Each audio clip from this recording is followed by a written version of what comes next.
Pessoal, boa tarde a todos. Vamos dar início ao webinar. Agradeço aqui a participação de todos. Eu estou lendo aqui na tela 38 participantes do webinar. Agradeço o Dr. Einar Tribucci, que vem dar todo o apoio jurídico, já há alguns anos já tem apoiado a BGD da parte jurídica, vai ajudar a nos esclarecer algumas dúvidas que a gente tem. Agradeço também a doutora Marina Meyer, também diretora jurídica da BGD, há muitos anos também nos ajuda a tirar todas as dúvidas do setor. Também agradeço aqui conosco a presença do Aurélio Souza, CEO da Usina Azul, e também um conselheiro eleito da BGD. Nós temos várias dúvidas, eu acho que todos nós participamos aí estamos sentindo na pele o lockdown, a quarentena, tudo que vem acontecendo no mercado. Isso impactou de uma maneira específica o setor de geração distribuída, tem vários assuntos para falar, muitas dúvidas. Eu vou abrir depois o chat para o pessoal escrever as dúvidas, vão passando aqui para a nossa equipe, para os palestrantes, né, para os debatedores. A gente vai falar um pouquinho sobre a resolução 878 da ANEEL, feito visando a segurança para as distribuidoras do sistema elétrico brasileiro. Nós vamos falar da MP 936, que foi do governo federal, dando garantias trabalhistas nesse momento especial da quarentena, do lockdown. Vamos falar sobre a Circular 55, que postergou alguns impostos.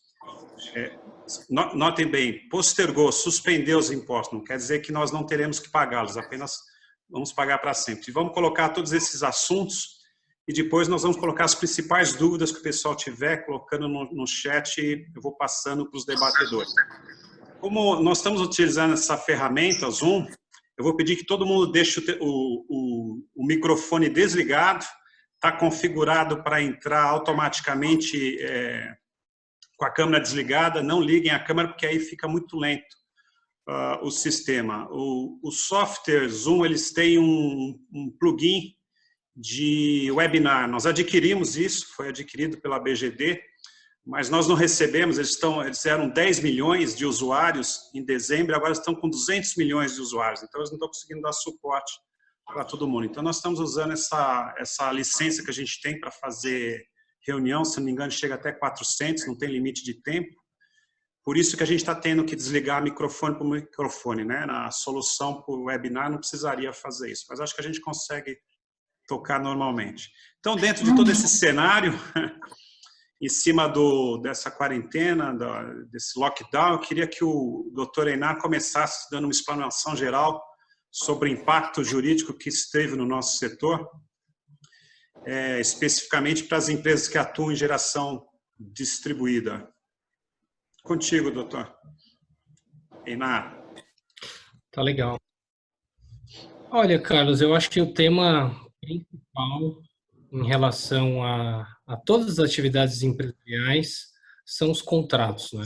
Porque os contratos, ao final, são as relações entre pessoas, sejam físicas e jurídicas, e dessas relações não se excluem empreendedores de geração distribuída, que estão captando clientes, que estão construindo usinas, que estão interagindo com distribuidoras, com prestadores de serviço em geral. E no momento de paralisação empresarial como estamos vivendo, seguramente isso tem sido um problema gigante para os empreendedores de geração distribuída. Não só para os empreendedores de geração distribuída, contratantes, né, para os consumidores de geração distribuída que estavam em ter aí uma usina de geração distribuída conectada para usufruir de economia, mas isso não está acontecendo, seja porque módulos não estão chegando, seja porque a atividade de construção civil em determinadas localidades paralisada por ordem do poder público, seja por falta de atendimento das distribuidoras, como é o que alguns empreendedores já têm reclamado a respeito das distribuidoras após a edição da da resolução 878. É tanta norma que a gente já está se perdendo em tantos números, né? E algo que surgiu muito em relação aos contratos, questionamentos se os contratos poderiam ser, de alguma forma, suspendidos ou rescindidos em decorrência de eventos por força maior ou caso fortuito. E a primeira, apesar de acadêmico, vamos fazer aqui um pouquinho força maior ou caso fortuito, mas existe uma diferença, né? Então, o caso fortuito, ele trata-se de um fato imprevisível. Poderia ser evitado, se previsto, enquanto força maior, o fato, apesar de previsível, é inevitável. E hoje o que a gente está vivendo, né, a respeito da pandemia do Covid, é um fato imprevisível? É um fato imprevisível, mas a gente viu isso acontecer lá na China no final do ano passado, então ele é previsível para nós no Brasil. Mas as interrupções que estamos tendo perante as atividades empresariais são decorrentes de força maior. No direito, não existe diferenciação alguma para os seus de força maior ou caso fortuito, mas é importante aqui dizer por que força maior. Força maior porque as atividades têm sido paralisadas por ordem do poder público, não porque os empreendedores estão inviabilizados de desempenhar suas atividades, mas sim por uma questão sanitária têm sido interrompidas as atividades. Então, é importante a gente entender o motivo, né, do qual se quer eventualmente discutir uma rescisão, suspensão de um contrato, por força maior, desde que esteja alguma das partes não tenha se responsabilizado por evento de força maior, que também pode acontecer. Alguma parte pode ter simplesmente inserido no contrato uma cláusula de que eventos de força maior não poderão paralisar o contrato de forma nenhuma e arcarão com seus eventuais prejuízos. Mas partindo da premissa que isso não existe, regra geral, o previsto no Código Civil, e o contrato poderia sim ser rescindido ou interrompido de qualquer maneira. Outro tema que também é diferente da razão da interrupção, do desequilíbrio contratual, trata-se da onerosidade excessiva. E a onerosidade excessiva, aí a gente está falando de uma das partes estar tendo um ganho em relação a um prejuízo de uma outra parte. Se faz necessário um balanceamento nessa relação. Então, para dar algum tipo de exemplo, eu acho que no contrato de financiamento, quando a gente está falando de uma taxa de juros caindo, o governo colocando dinheiro para dar liquidez ao mercado e manter-se uma taxa de financiamento de 10%, por exemplo, traz sim uma onerosidade excessiva para esse empreendedor de GD. Em relação à força maior, para exemplificar, um EPI que se comprometeu a entregar uma usina em determinado prazo, nesse momento, ele não pode sofrer aí sanções contratuais por esse atraso, né? Seja por multa de performance, entrega dessa obra, há de se estender pelo mesmo prazo da paralisação que a gente está vivendo por ordem do poder público. Acho que esses são os dois principais pontos que todo mundo tem sentido a necessidade de entender. E, por fim, só para completar esse tema, é importante que a obrigação não tenha sido concluída, poderia ser exigida antes do evento onde foi decretada a calamidade pública. Ou seja, se você tem uma dívida de... Einar, está falhando muito a sua fala. Alô? Oi, está falhando bastante. Não sei se o pessoal está ouvindo com bastante clareza. Dá uma checada aí com o Carlos. Está escutando, Carlos? Carlos, reforço o pedido de pedir todo mundo que colocar no mudo, porque cada vez que uma pessoa fala, ele vai dividindo a banda com essa outra pessoa, né? Exatamente, vai Sim, picando a fala eu pedi do no Einar. começo, eu pedi novamente, todo mundo que estiver online, deixa o microfone no mudo, para não pegar som de ambiente, não pegar ruído e também não disputar a largura de banda conosco. Por favor. Eu ouvi Ficou tudo que muito... você falou, Iná. Acredito que a maioria das pessoas também, espero que todos. Mas se você quiser terminar, faltava você terminar. Não, eu só estava concluindo que, em relação às obrigações, elas não podem ser obrigações antigas, né? Obrigações antigas para que você utilize-se da força maior ou da onerosidade excessiva para uma rediscussão de um contrato. Era isso. Ok. Realmente, uma das coisas que eu tenho visto mais as empresas falarem é a interpretação, o que é caso fortuito e de força maior, né?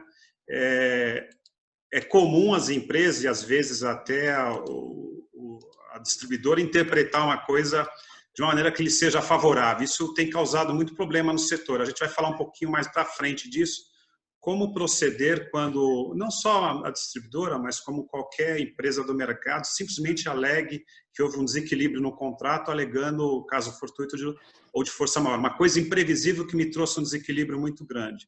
Isso não é líquido e certo, existe uma certa interpretação jurídica disso, correto? Não só jurídica, como uma renegociação de contratos, como muito bem disse o Einar, Carlos. Então, aproveitando o gancho, Marina, se você pudesse também dar um overview, como é que é a sua visão junto das empresas, principalmente as que atuam na área distribuída, geração distribuída, depois do lockdown, o que aconteceu? Se você pudesse, inclusive, dar uma passada na MP 936, que trata bem da parte do governo federal, a área trabalhista, que também está impactando bastante, suspensão Sim, dos com contratos. Exatamente, Carlos, aproveitando o gancho do Einar também, eu acho que tudo vai de encontro com uma principal renegociação dos contratos, né, trazer para a mesa um equilíbrio contratual para ambas as partes. A questão da resolução, vou começar pela resolução 878 da ANEEL, agora do dia 20 de março, né? Ela traz medidas de prevenção para o serviço público de distribuição de energia elétrica em função do coronavírus. E em determinados artigos, serviços essenciais de energia, né, hospitais, não podem ficar com a interrupção do serviço de energia elétrica interrompido. E isso é claro, trazendo para a nossa realidade, né, como a geração distribuída, por exemplo, que é uma geração própria de energia, principalmente nesse momento de crise, né, tanto para pessoas físicas como para pessoas jurídicas, a gente entende também, nós da BGD, que é um serviço público essencial de energia. Então, as pessoas não poderiam ter nenhuma interpretação desfavorável nesse sentido, como algumas distribuidoras estão já colocando, na minha opinião, de maneira errônea, né? Não é uma descrição literal do que está escrito no texto da Resolução 878, que ele remete, inclusive, para a Resolução 414, que trata das condições gerais de fornecimento da energia elétrica, que é a Bíblia do setor elétrico. E lá na 414 fala que o serviço pode ser interrompido, serviços, por exemplo, a usina está ligada, aliás, está quase para ser ligada, precisa de uma vistoria final por parte da distribuidora. Aquela vistoria final, no meu entendimento, não poderia ser interrompida, porque ela cai na regra de exceção, sendo um serviço essencial de energia, né? Como eu disse anteriormente, ainda mais agora na crise. Então, ficar atento a essas questões, porque na própria resolução 878 fala isso, que ela pode ser revista a qualquer momento, ela está lá no preâmbulo, né? Isso bem destacado. E eu gostaria de destacar um outro ponto, não só pode ser reavaliada e revista a qualquer momento, como se tiver qualquer abuso por parte de alguma distribuidora, cabe um ofício, uma reclamação para o órgão regulador, para a ANEEL. E aí, novamente, todas essas regras, a gente cai nas regras que o doutor Einar disse, na reavaliação dos contratos, na renegociação, na questão de trazer à tona esse equilíbrio contratual. A BGD está bastante atenta a essas regras e estamos à disposição de todos os associados para ajudar em qualquer interpretação, em qualquer negociação, com qualquer distribuidora que seja. Ótimo. Aproveitando, Aurélio, você tivemos a opinião de dois advogados, agora nada mais natural que o empresário que atua no setor, Usina Azul, e que está nessa área há quase 30 anos, sem querer aumentar, inchar muito os seus números aí de tempo, que se eu lhe entregar, eu estaria me entregando também. Mas qual que é a visão que você tem disso, sobre esses dois aspectos que colocou a Einar e a Marina? Veja, visão de empreendedor e visão de engenheiro, né, Carlos? A gente, como engenheiro, vai sempre buscar o suporte dos advogados para essas questões legais. Mas como empreendedor, vejo um momento muito difícil. A gente já conversou com os nossos outros parceiros, conselheiros da BGD, cada um tem uma posição. Eu sei que agora, qualquer que seja a ação do empreendedor, ela vai ter que ser uma ação de resgate do fluxo de caixa. Ele tem que trabalhar a questão do fluxo de caixa da empresa dele. E isso vai passar por essas negociações de contratos, negociações, né, de fornecimento, compra, enfim, insumos, uma série de coisas, financiamentos que estão em curso, e mais uma meia dúzia de probleminhas, assim, que a gente está citando, que existe oportunidades aí do governo federal, pacote de apoio, pacote de incentivo, pacote de resgate, mas por um outro lado, na prática, o que a gente está vendo é uma certa dificuldade dos bancos repassarem esses recursos, esses financiamentos, por uma série de questões, por dúvidas e também por medo. Eles próprios estão gerenciando o negócio deles, que é um negócio que avalia risco de todo tipo, toda natureza. E o risco do crédito agora é grande, para quem quer que seja. Então, assim, eu já escutei de vários colegas e empresas que sabem que existe o dinheiro, o BNDES já sinalizou que tem, Caixa, os bancos oficiais, né, Banco do Brasil, e repassando para os bancos privados, vou dar os nomes dos principais, né, Itaú, Santander, Bradesco e por aí vai. Só que esses bancos não querem soltar esse dinheiro, com medo de inadimplência, com medo de, uma vez liberado o dinheiro, eu não receber isso de volta e fico com uma dívida lá para trás. Então, é um momento ímpar no mundo. A gente está vendo que quem está saindo disso, assim, quem está pensando na retomada, né, estão se usando muito essa expressão, né, retomada, reestruturação, vai ter que contar com algum suporte governamental, qualquer que seja. Porque, como a gente comentou ontem, vai ter muita inadimplência, vai ter muita empresa pequena, associados nossos, da BGD, que não vão conseguir manter esse fluxo de caixa. A gente sabe que esse mercado pulverizou muito nos últimos anos, mais de, 10, 12, 15 mil empresas surgiram nos últimos 4 anos, né? Gente que, desculpa a expressão chula, se vendia o almoço para pagar o jantar, né? Porque trabalhava com fluxo de caixa, né, muito imediato, muito em cima, sem reservas, porque a atividade permitia isso até então, né? Você acabava trabalhando com crédito do seu fornecedor, né, do crédito, né, mais de curto prazo e por aí vai. E agora, não existe outra forma que não renegociar contratos, qualquer que seja. Do contrato de aluguel, como a gente já citou, né, na nossa reunião, aos contratos de banco. Muitos deles já estão sinalizando que vão estender prazo, que vão dar um waiver, né, dar um período de carência maior. Mas é o que você colocou no início, não estão perdoando a dívida, só estão empurrando lá para diante, igual o imposto de renda. Ninguém vai deixar de pagar, só vai pagar mais adiante, em junho. Então, agora, eu acho que assim, entender o que os bancos oficiais estão oferecendo, entender, se informar nesse novo cenário, né? Assim, tem muita informação saindo nova, mas na prática as coisas não estão acontecendo nessa velocidade.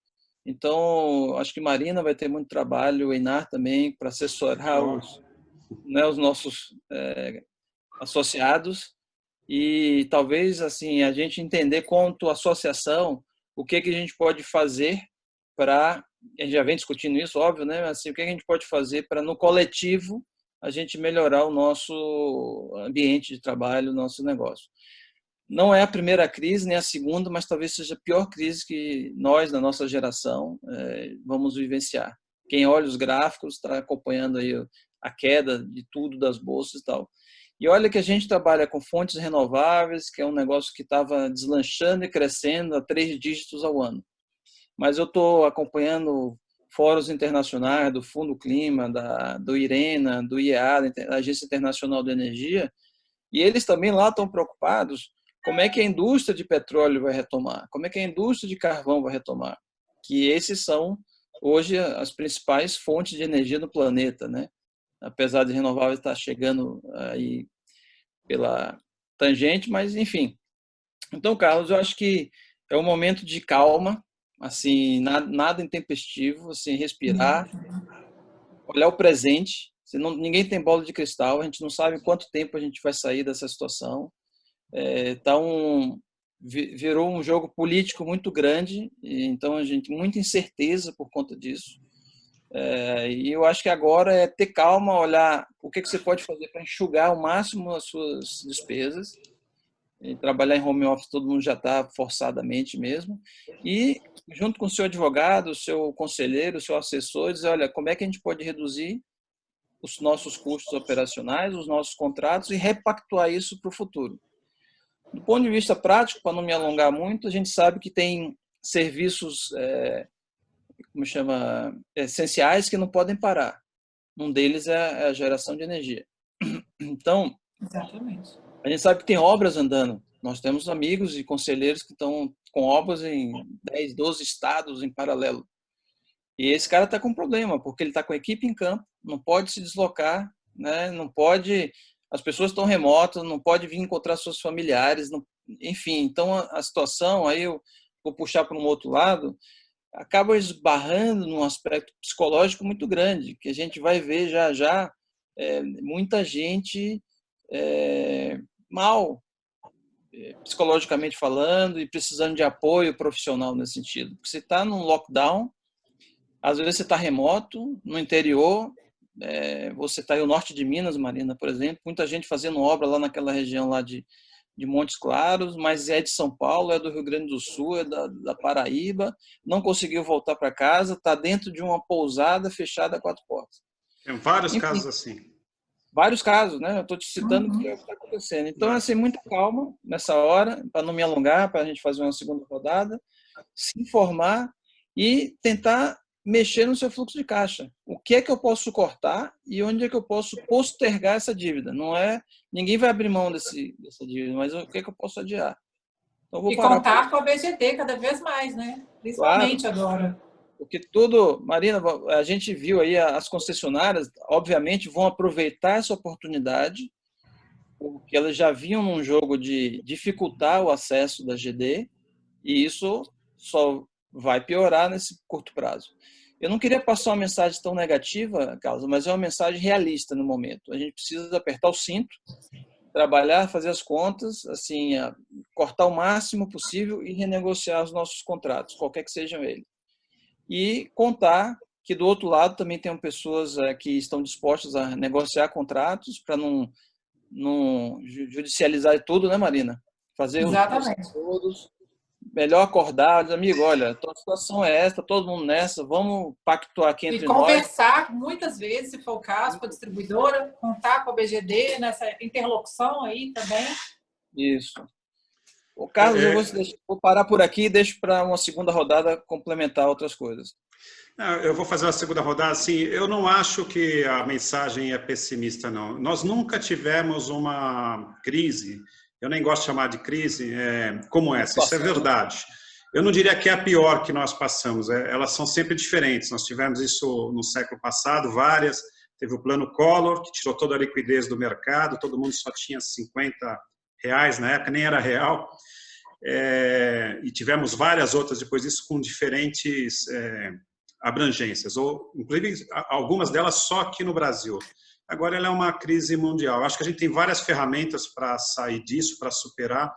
A BGD tem promovido várias entrevistas e conversas com empresários, com formadores de opinião, com CEOs, diretores de várias empresas. Algumas coisas são comuns. Realmente, era esperado uma quebra do mercado por causa da parada da produção na China, iam faltar equipamentos aqui no Brasil, junto com a subida do dólar. Mas logo disso veio a segunda onda, que foi a parada total da demanda.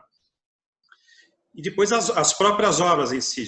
Algumas empresas foram pegas no contratempo, com projetos no meio, com financiamento no banco já aprovado e o recurso retido, com equipes tendo que parar a obra e não tendo nem como voltar, nem onde dormir. Então, esses problemas aconteceram. Alguns foram resolvidos e outros não. Algumas coisas são comuns também, como liquidez. É natural que as empresas queiram conservar, manter uma certa liquidez, porque a gente não consegue ter uma previsibilidade do que vai acontecer para frente quando o mercado vai retornar. É consenso geral, e não é porque é consenso a gente tem que admitir como verdadeiro, mas quer dizer que todo mundo está indo no mesmo planejamento, que realmente o segundo semestre, mesmo tendo recuperação, o ano, em termos de PIB, vai ser difícil, provavelmente impossível, ter o mesmo andamento da economia que a gente estava prevendo. De um crescimento de 2%, vai ser um crescimento negativo. Mas nesse sentido, nós somos privilegiados. Nós trabalhamos numa área que não pode parar, que é a área de energia, e duplamente privilegiados, porque são energias renováveis, né? Então, é uma área que tem um jogo de cintura, uma mobilidade, um dinamismo muito grande. E é dentro disso que nós temos que procurar soluções. Algumas o governo nos trouxe, né? Paliativos, talvez. Nós vamos falar sobre algumas delas aqui, já falamos um pouquinho. Mas nós é que temos que procurar soluções e seguir em frente, já preparando para a retomada. Quando é a retomada, ninguém sabe. Nós aqui na BGD estamos preparando, né? Nós estamos com 3 cenários de retomada em 3 meses, extremamente otimista, de 5 meses e de 6 meses. Mas nós estamos trabalhando com esse cenário como se tudo tivesse voltado ao normal daqui 6 meses. Eu vou ler até uma coisa interessante que eu queria até que a doutora Marina comentasse, depois o Enar, que é da área jurídica também, que é a medida provisória 936. A medida provisória 936 do governo, o objetivo foi manter a manutenção dos empregos, né? Porque se cai a demanda, cai o faturamento, não tem mais recurso, é natural que as empresas comecem a segurar o máximo possível dos custos, e isso, às vezes, infelizmente, passa por corte dos funcionários do emprego. E ninguém quer ver o aumento do desemprego, porque isso desencadeia vários problemas na economia. Então, na MP 936 tem a parte que prevê a redução de salários, a parte de suspensão do contrato de trabalho, tudo isso visando a empresa conseguir manter esse funcionário, seja um instalador, um montador, um vendedor, ou o que seja, e não demiti-lo, não colocá-lo no mercado. Só que como é que nós aplicamos isso? A grande dúvida que as empresas nos ligam preocupando é, bom, como é que eu aplico isso? Qual que é a solução para isso? Eu queria que o doutor Enar e a doutora Marina falassem um pouquinho, começando com a Marina, e depois a gente passa para o Enar. Eu vou tentar ligar a luz aqui, que eu perdi a minha iluminação enquanto isso. Tá. Ô, Carlos, se não me engano, essa é a medida provisória 926, que fala das questões transitórias. Eu falei 936?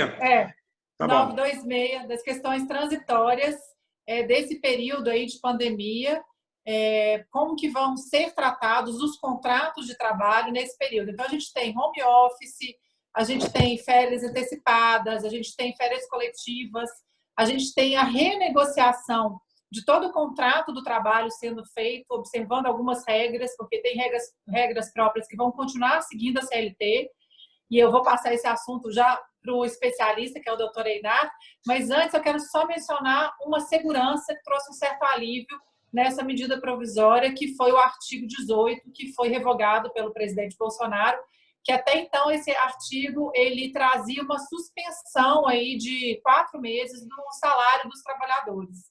E graças a Deus ele não foi mantido, e a gente teve outras medidas provisórias aí pipocando, cada dia era uma, né, Aurélio? Né, Inar? Então, acho que todo empresário ficou até meio perdido aí, qual regra que eu vou seguir, qual regra que eu não vou seguir na questão tributária, na questão de impostos. O doutor Einar pode explicar muito bem isso para a gente.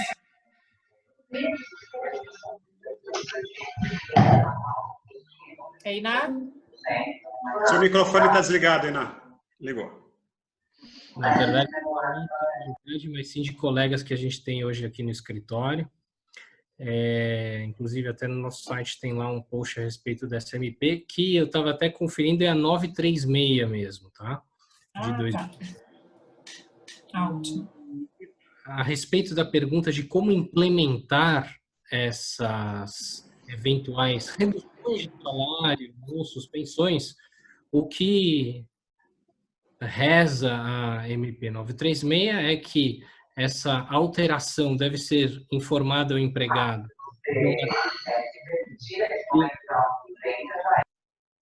e que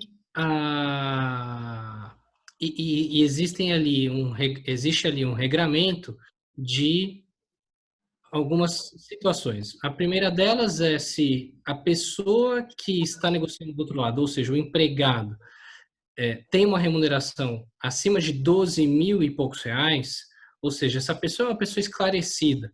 Então, ele tem que assinar um acordo individual com o empregador, entendendo perfeitamente do que se trata essa redução ou, eventualmente, da suspensão do seu salário. Então, a gente tem essa primeira regra. A segunda regra diz respeito, quando a gente está tratando de suspensão do contrato de trabalho, diz respeito ao faturamento da empresa. Então, o que o governo trouxe ali foi de que empresas de pequeno porte, ou seja, que faturam até 4 milhões e 800, esse número não foi inventado nada, é o mesmo número que existe também na lei do Simples Nacional, tá? Então, até 4 milhões e 800 de faturamento anual, a empresa pode realizar a suspensão do contrato de trabalho com uma redução salarial de 100%, tá? E durante esse período de calamidade pública, mas o mesmo período que ela suspender o contrato, ela também deverá garantir a estabilidade desse empregado quando voltar à situação normal que a pandemia tenha deixado de trazer a calamidade pública. Acima de 4 milhões e 800, a empresa precisa manter uma remuneração de 30% do que antes esse empregado recebia e o restante ele poderá obter auxílio da autoridade governamental. Existe uma tabelinha, tá? E a resposta a tudo isso e como implementar são acordos individuais para determinadas categorias e, acima de determinado faturamento, quando abranger muita gente, digamos assim, é necessário realizar um acordo coletivo perante o válido. Algo que a gente também foi checar, não teve tempo ainda do governo conseguir adequar isso, mas o próprio E-Social, né, que é a obrigação acessória que consta os salários, as obrigações previdenciárias, esse sistema ainda não foi atualizado, porque facilita muito, né, para o empregador na hora dele estabelecer essas métricas diversas aí que estão na MP 936, até onde ele pode ir, limite de pagamento, prazo de pagamento, periodicidade. Acho que a gente vai explorar, ou até mesmo fazer controles acessórios para demonstrar exatamente tudo que foi estabelecido entre o empregador e o empregado, para daqui a alguns meses a gente ter o desenrolar da situação. Então, de uma maneira simples, eu posso fazer um acordo com o meu funcionário para abaixar o salário dele, proporcionar o tempo que ele reduz a jornada, contanto que eu não demita ele quando ele retornar. Isso aí vale por 90 dias. Ou 60. É isso, Carlos. Tá. É isso. Carlos, posso dar um depoimento sobre isso? Depoimento Sim, claro. pessoal. Você sabe, eu trabalhei com organizações internacionais há muitos anos. Então, eu trabalhava em como chama hoje em dia, teletrabalho, né? Desde a final da década de 90, os anos 2000, eu já trabalhava remotamente, porque minha chefa ficava em Washington nessa época. E a legislação brasileira não permitia que eu fizesse isso. Então, na época não tinha esses acordos, essas possibilidades. Então eu tive que fazer uma carta na época de punho próprio dizendo que gostaria de reduzir minha jornada de trabalho em tantas horas e que estava ciente que isso reduziria também o meu salário proporcionalmente. Então, assim, eu consegui uma permissão lá, mas era uma coisa que ficava assim na área ainda que o advogado da empresa não gostava muito. Mas eu consegui trabalhar 4 dias por semana em vez de 5, né, Enar? E os advogados, não, isso aí vai me deixar descoberto. Então, Vulnerável. Vai criar um passivo trabalhista. Passivo trabalhista. Então, eu fiz isso lá atrás, nos anos 2000, e minha chefe ficava em Washington, eu tinha essa possibilidade, apesar da empresa ser brasileira. E eu te pergunto, Enar, o empreendedor que está nessa situação agora, ele está coberto por essas medidas provisórias, né? Então, isso não vai gerar um passivo, porque ele até pode ficar preocupado, né? Tipo, olha, eu vou entrar nesse troço agora, vou assinar com você, vou reduzir, lá adiante você vai me acionar requerendo esse passivo. Como é que você vê isso? Não, acho que desde que tenha sido obedecido os limites da MP, então, estou até pegando aqui para dizer. Essa MP, Enar, só para contextualizar, essa MP é a última, né? Que eu verifiquei aqui, a 927, que eu quis mencionar, confundindo os números aí, que foram tantas nesses últimos momentos. A 927, tá? E não 926, que trata do teletrabalho, igual a Aurélia citou, tá? Não é essa última aí que você mencionou, não. É mesmo. A respeito da redução, né, Aurélia? Então, tem essa MP, a 936, que ela é específica mesmo em relação à redução, e ela traz, para trabalhadores com remuneração até 3.135, você pode sim realizar acordo individual com ele. E para trabalhadores entre 3.000 e 12.000 reais, se a redução for de até 25%, e acima de 12.000 reais também você pode fazer a redução através de acordo individual. Então, o que a gente tem que tomar cuidado é em desobedecer, né, essa tabela que foi gerada aí, pela MP 936, para que a gente não incorra em passivos aí no futuro. Acima de tudo isso também, Aurélio, eu acho que, diferentemente da situação que você viveu no passado, em relação ao teletrabalho, que você tinha aí uma redução da jornada, acho que a situação é atípica,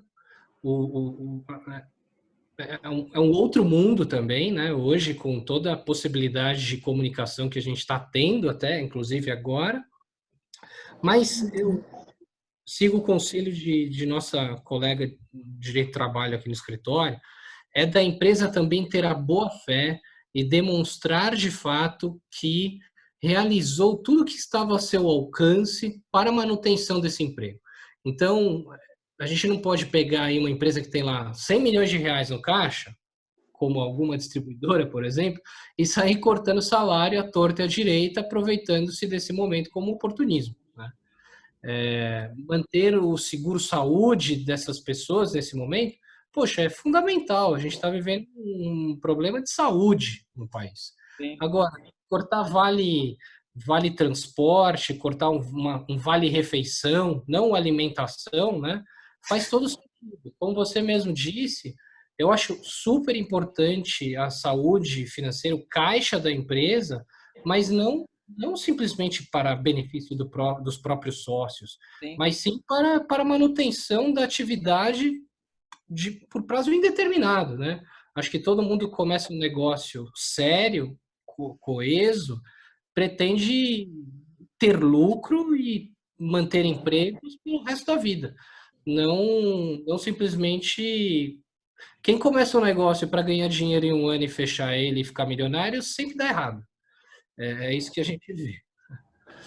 Oi, Enar, o pessoal, os nossos associados, né, até mesmo nesse plantão jurídico que eu tenho auxiliado a BGD, tem me feito uma pergunta que eu gostaria de fazer para você. O que você aconselharia, né, em função dessa 936 aí, e a 927 que fala do teletrabalho, da antecipação de férias, por exemplo, né? Eu acho que a preocupação maior, eu dou férias agora, né, já que vai ficar todo mundo em casa, eu firmo um contrato temporário durante esse período. Então, a pergunta seria essa: seria indicado firmar um contrato temporário por esse período? Eu faço só uma anotação na carteira de trabalho do trabalhador, o que você indica nesse caso? Olha, na mesma esteira de redução de caixa e manutenção do emprego quando dá retomada, eu acredito que dar férias nesse momento é coerente, né, para aquelas empresas que não estão conseguindo atuar de forma nenhuma. E a redução do salário, ela faz todo sentido, né? Se esse empregado puder ainda trabalhar via home office, e para aqueles que você não consegue de forma nenhuma utilizá-lo de forma virtual, aí não resta outra medida senão uma tentativa de negociação de suspensão temporária do contrato de trabalho. Suspensão. Perfeito. Obrigada. Eu tenho uma pergunta aqui que eu estou vendo, eu abri o chat, tem várias perguntas. Eu estou selecionando algumas aqui, não necessariamente no contexto que a gente está falando agora. Mas a gente falou sobre caso fortuito ou de força maior. Tem aqui a pergunta do João Carlos. Minha dúvida é se a escalada do dólar também pode ser considerado um caso fortuito, de modo que possibilite a renegociação com os clientes. Para mim é onerosidade excessiva. Tá? Não é um caso fortuito ou força maior. É uma onerosidade excessiva. Mas ele causa um desequilíbrio do contrato. Por isso que onerosidade excessiva, imprevisível, pode levar a uma renegociação do contrato. Mas não quer dizer que pode simplesmente não cumprir o contrato e considerar isso como caso fortuito.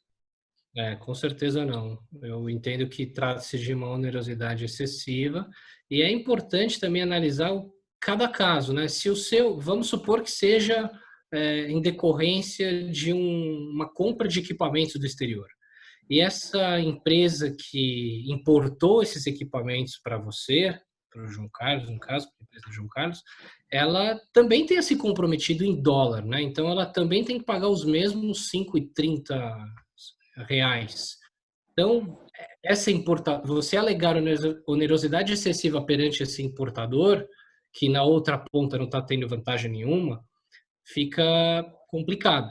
Agora, se por outro lado você tem um fornecedor que comprou esses equipamentos por R$4 e agora ele quer te vender $1 de 5,3, aí eu acho que sim, há motivo para se discutir uma onerosidade excessiva. Estamos falando de 33% em menos de um mês. Então, outra pergunta aqui é do Bruno.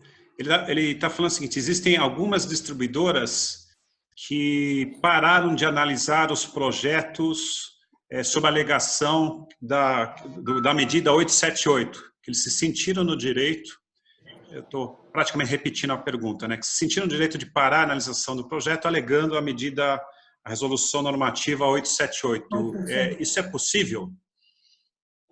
Eu entendo que é completamente impossível e inconstitucional isso, Carlos. Eu também Até acho, mesmo como eu disse antes, porque a energia é um serviço público essencial, a geração distribuída nesse cenário de crise ainda mais vai trazer um alívio, né? Vai ser uma economia para o bolso aí do empresário, então ele precisa ter essa retomada e não tem escrito isso na resolução 878 de forma alguma. E quando remete para a resolução 414, cai nessa excepcionalidade de ser um serviço público de energia, então eu entendo que não seria possível. Aí pode pedir para ele enviar um e-mail para a gente da BGD, que a gente pode ajudar nessa interlocução aí com a distribuidora. Não, eu concordo com você, Marina. A normativa 878 ela é de março, né, 2020, é super recente. Isso. Então, medidas para garantir a continuidade da prestação do serviço de distribuição de energia elétrica, de modo a proteger consumidores e funcionários das concessionárias em meio ao cenário de pandemia do novo coronavírus. Eu tenho a mesma opinião que você. Não está escrito lá em lugar algum que analisar os projetos em andamento põe em risco a população ou mesmo os funcionários da distribuidora. Agora, é claro que a distribuidora acabou se aproveitando disso. A gente está dando exemplo da consumidora porque são as empresas que a gente mais tem contato, mais ter interação, mas qualquer empresa alegar isso a seu favor, dando uma interpretação discricionária favorável a si mesma. Acho que é isso que está acontecendo nesse caso. Parece que são 10 ou 12 distribuidoras no Brasil, das 63, que já estão comunicando os clientes, parou tudo porque é baseado na resolução normativa, na verdade, 878. Você comentou um pouquinho, queria que o Aurélio comentasse isso um pouquinho também, depois o doutor Einar. Uhum. Você teve casos assim com você, Aurélio? Tomou conhecimento? Sim, sim. Principalmente dessas todas, são obviamente as maiores, que possuem um corpo jurídico bem estruturado. E a gente sabe que nos últimos meses, né, a gente estava um fogo cruzado, né, com perdão da analogia, mas com a Brad, literalmente, né? Com a Brad, com as concessionárias, assim, eles já reclamando de perda de receita por conta da GD, toda aquela história do subsídio que a gente não concorda, mas isso tudo virou combustível agora para botar mais lenha nessa fogueira, né? Então eles estão aproveitando o momento e o Einar fez um comentário agora, assim, os caras tiveram lucro bilionários, talvez em um caso, mas milionários com certeza nos últimos balanços, né? Então as empresas todas estão faturando muito, tendo muito lucro e agora vem falar que a GD, que por conta disso não conseguem dar atendimento por conta de A, B, C e D. Essa é uma questão que está realmente acontecendo na prática, Carlos. Eu tenho certeza que muitas pessoas que estão aqui nos escutando, que são empreendedores, que estão nesse negócio, estão tendo essa dificuldade. As concessionárias aproveitaram esse momento, né, Marina, para soltar essa aí no mercado. Obviamente para ganhar tempo também, mas de uma forma que poderia ter sido de outra forma, mas é o que está acontecendo. Então, a gente tem visto muitas pessoas que estão com sistemas comprados, sistemas instalados, mas não conseguem fazer a conexão, porque não tem como receber a visita lá do técnico, enfim. Se você faz, é punido, a conexão por conta própria. Se você não faz, você fica esperando, seu capital lá está parado, o banco está te cobrando. Então, é uma situação que realmente, mais um fator, né, de complicação, mas opa, entrou alguém com áudio. Não, mas, Carlos, eu acho que neste momento está todo mundo meio que se ajustando, né? Está todo mundo puxando o freio de mão de ajuste, né? Para ver como é que a carga para, né? E cabe a gente também agora, como uma associação, como uma entidade, dizer, olha, isso está contra a lei, como a Marina colocou, não procede, mesmo porque lembrar que a geração distribuída é uma geradora de emprego. E nessa retomada, que a gente está chamando de retomada, é quem vai produzir tanta economia para o consumidor, porque reduz seu consumo de energia, seu custo, né, de energia, não consumo, quanto gerar negócios. E isso é que vai movimentar a economia na retomada. E até para pagar esses empréstimos, esses financiamentos que estão sendo feitos. Então, interromper isso é um tiro no pé duplo, na minha opinião. Tá? Não sei se eu respondi, faltou alguma coisa, mas... Respondeu, acho que... Você quer complementar alguma coisa, Marina? Não, concordo com o Aurélio. Geração distribuída é uma geradora de empregos hoje e, repito novamente, se algum associado estiver passando por essa situação, por favor, nos envie um e-mail que a gente vai tentar entrar em contato com essas distribuidoras que estão agindo dessa forma. Hoje eu tive a sorte de ter uma ótima conversa com a CEMIG, um ótimo exemplo, e conseguir que fosse ligada a uma usina de um cliente meu hoje, conversando, explicando a situação. Então, pode direcionar para mim o e-mail, Carlos, dos associados, que eu vou entrar em contato. Então, e a situação vai ficar até mais feia, Carlos, desculpa cortar e entrar, a situação ficaria ainda mais feia se você só enxergar, só fosse visto no mercado daqui para frente, nas próximas semanas, só as usinas das concessionárias sendo conectadas, né? Aí vai ser claramente configurado como né, Nossa, aí ia ser... Eu não duvidaria disso. Nós estamos atentos a isso. Nós temos conversado com empresas do país inteiro. A BGD continua funcionando com todos os meios, telefone, e-mail, chat, videoconferência, conference call. e a gente tem promovido discussões sobre isso. Pior do que a usina não conectar, isso já é um grande problema, né? Mas mais assim, estranho do que não houver a conexão da usina, ou as usinas das concessionárias serem conectadas, é o projeto não ser analisado dentro da distribuidora, né? Existem pessoas trabalhando lá, não existe nenhum motivo plausível,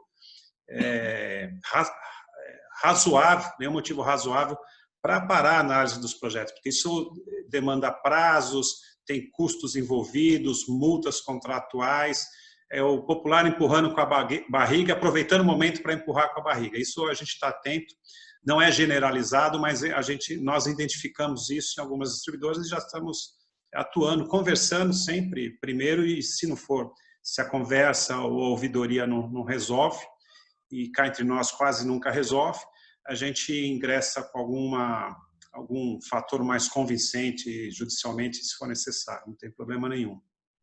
Ou até mesmo algum ofício na ANEEL, Carlos, a gente pode fazer. Ofício, todos os instrumentos que a lei nos permita e que não causem atraso nem oneração do cliente final, a gente vai utilizar para garantir que os direitos sejam respeitados e que a lei e as resoluções normativas sejam cumpridas. Eu queria, inclusive tem muitos assuntos interessantes nessa área, eu queria aproveitar, vou tentar compartilhar aqui com vocês, eu não sei se eu vou conseguir, vamos tentar aqui. Carlos, só uma pergunta de ordem. Um documento aqui. Só uma pergunta de ordem rapidinho. Até que horas a gente vai? Só para me programar aqui. Mais 10 minutos. Tá. Eu não consigo localizar aqui. Compartilhar a tela? Tem uma tela aqui que eu queria mostrar. Embaixo aparece um botão, né? Quando você passa o mouse embaixo. Não, o compartilhar eu achei. Eu não achei a tela que eu queria. Aí é pior. Então, deixa eu aproveitar, cara, enquanto você procura aí, fazer mais um comentário também, assim, das empresas que estão aí passando dificuldades, assim, numa situação difícil, rapidinho. É um momento também para capacitação interna, né? É um momento que tem muita gente fazendo webinar, fazendo cursos remotos, fazendo qualificações na medida do possível. Estou vendo várias empresas, várias indústrias, várias pessoas transmitindo conhecimento. E é um momento que você está em casa, tem gente que trabalha em campo, que está em casa sem fazer nada. Mas a gente que já trabalha em casa, trabalhando no dia a dia, não mudou muito o cenário, né? Mas aquela pessoa que está acostumada a ter que subir no telhado, ter que pegar na ferramenta mesmo, essa é uma oportunidade para fortalecer o conhecimento. Deixar essa mensagem aqui também. Sim, e até dentro do conhecimento não sei se vocês estão vendo, essa tela que eu estava querendo compartilhar, isso foi um trabalho, foi desenvolvido pela Tribus, na figura do Einar, que está aqui conosco, que explica praticamente todos os aspectos jurídicos que impactam geração distribuída. É um trabalho muito interessante, tira várias dúvidas que associados costumam ter. O assunto que nós falamos aí hoje, evidentemente, não está nesse trabalho, porque ele foi feito antes disso, mas ele permite esclarecer a maioria das dúvidas jurídicas que impactam o nosso setor. A gente recomenda, ele é gratuito, tem um link lá no site da Tribus, tem um link no site da BGD, podendo baixar esse e-book. Ok? Queria só deixar... Existem também um outro material que nós colocamos para todos os associados, se eu achar aqui eu compartilho também, que é todas as medidas que o governo federal lançou que podem ajudar as empresas. Deixa eu ver aqui se eu descubro, já mostro para vocês.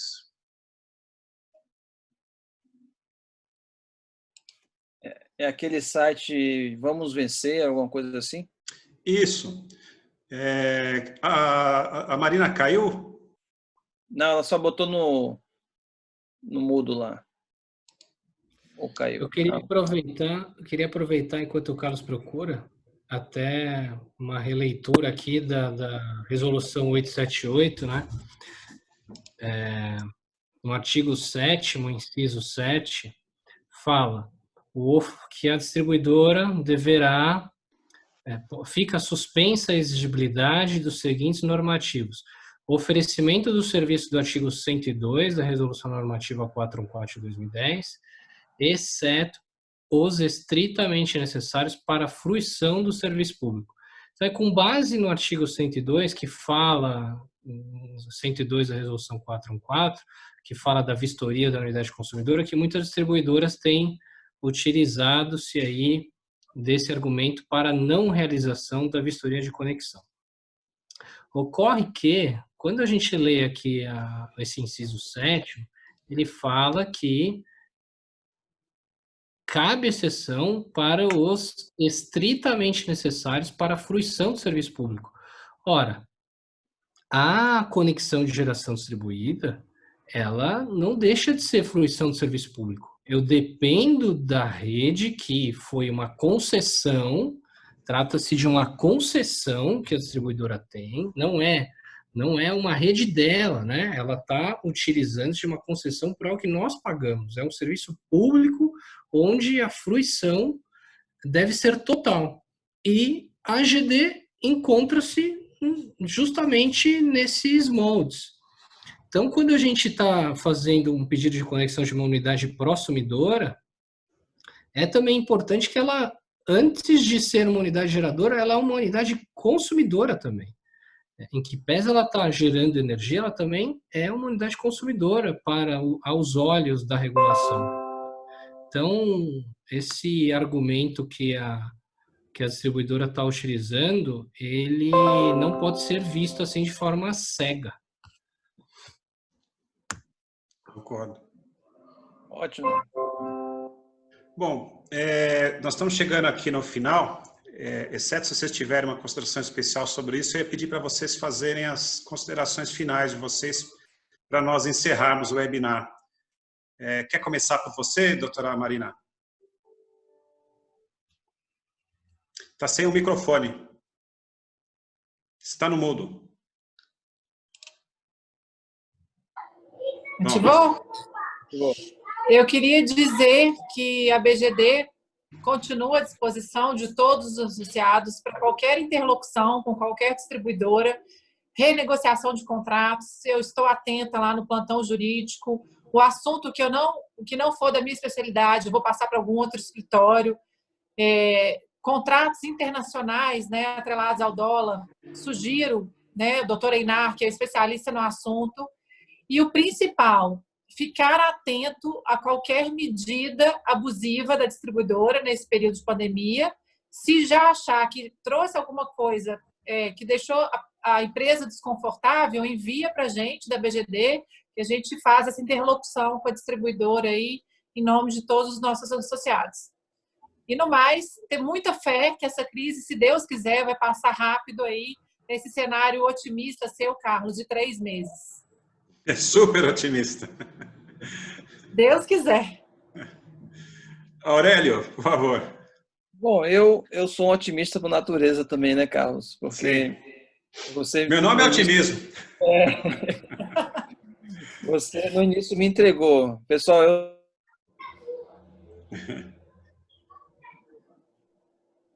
Acho que travou aqui para mim. Travou. Einar, enquanto ele tenta destravar, você quer, por favor, fazer as considerações? Tá bom. Eu acho que é momento da gente ser solidário. Acima de tudo, a solidariedade. É uma crise onde a gente, para vencer, só se todo mundo perder um pouquinho, a gente vai sobreviver. E ter um bom senso, conversar, negociar, porque não é no judiciário que a gente vai ver as coisas resolvidas. Serem resolvidas, vai levar exato. muito. O Aurélio saiu. Parece que Eu acho que ele travou, ele vai tentar reentrar, vamos aguardar um pouquinho, ver se ele consegue reentrar, mas eu concordo, doutor Einar, o judiciário tem que ser a última das últimas soluções, né? Buscar uma tutela judicial sempre é problemático, custa e normalmente não satisfaz plenamente todas as partes. Então, a gente sempre evita isso ao máximo. Às vezes, nós somos até criticados por procurar postergar o máximo possível uma ação judicial, mas não é o nosso objetivo. Nosso objetivo é sempre resolver o problema de uma maneira satisfatória para todos os envolvidos. Se não conseguir nenhuma das hipóteses que são bem conhecidas, com negociação, mostrando os lados, aí sim a gente parte para algumas coisas mais incisivas, como uma notificação extrajudicial, uma reunião emergencial ou até mesmo uma tutela judicial, a busca de uma tutela judicial, que infelizmente demora por causa de todo o trâmite normal aqui no Brasil. Eu queria passar a mensagem, antes do Aurélio voltar, não sei se ele vai conseguir voltar na call, que para todos os associados e não associados, essa call é livre, a gente acredita na difusão da informação. Existem momentos em que a gente tem que reavaliar as ferramentas que a gente tem, reavaliar onde que nós vamos colocar toda a nossa energia, sem fazer trocadilho, todos os nossos esforços, e se preparar com todos os cenários possíveis que podem vir pela frente, desde o cenário mais pessimista até o cenário mais otimista. Nós não podemos ser pegos de surpresa. Podem ficar tranquilos, eu posso garantir para vocês que toda a equipe da BGD está trabalhando em todos os segmentos, segmento operacional, logística, jurídico. Lá em Brasília as coisas continuam acontecendo. A semana passada mesmo nós entrevistamos o deputado Lafayette Andrada para saber como é que anda a PL da GD. Ele explicou claramente o que está acontecendo, qual vai ser o trâmite, quando vai ser apresentada e por quê. Ou seja, deixou muito claro o que, como, quando, onde, por quê e quanto. E isso colocou a gente num contexto de realidade. Todas as coisas continuam acontecendo. Agora, é claro que o país, mais do que o país, o mundo, está focado no vírus, na quarentena, na recuperação da economia. Isso não quer dizer que nós esquecemos todas as nossas outras prioridades da geração distribuída no Brasil. Eu queria agradecer a presença de todos. A gente chegou a ter 70 pessoas, 75 online.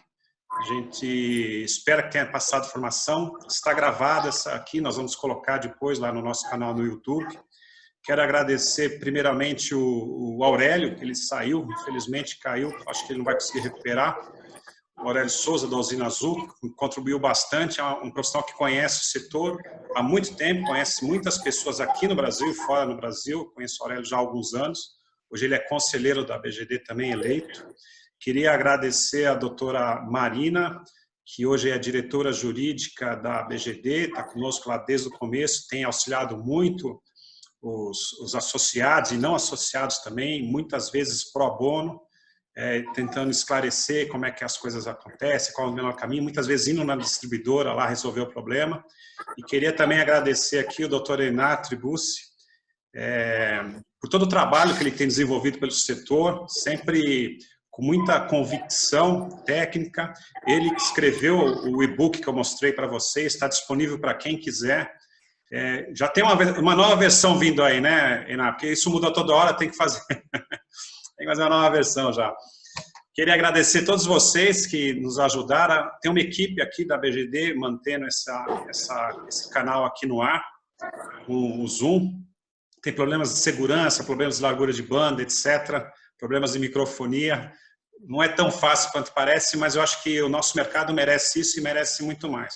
Nós vamos fazer outros, já semana que vem, e diariamente nós temos postado notícias e entrevistas do setor. Acompanhem, contribuem e agradeço a colaboração de todos vocês. Queria me despedir aqui e dar tchau para todo mundo. Muito obrigado.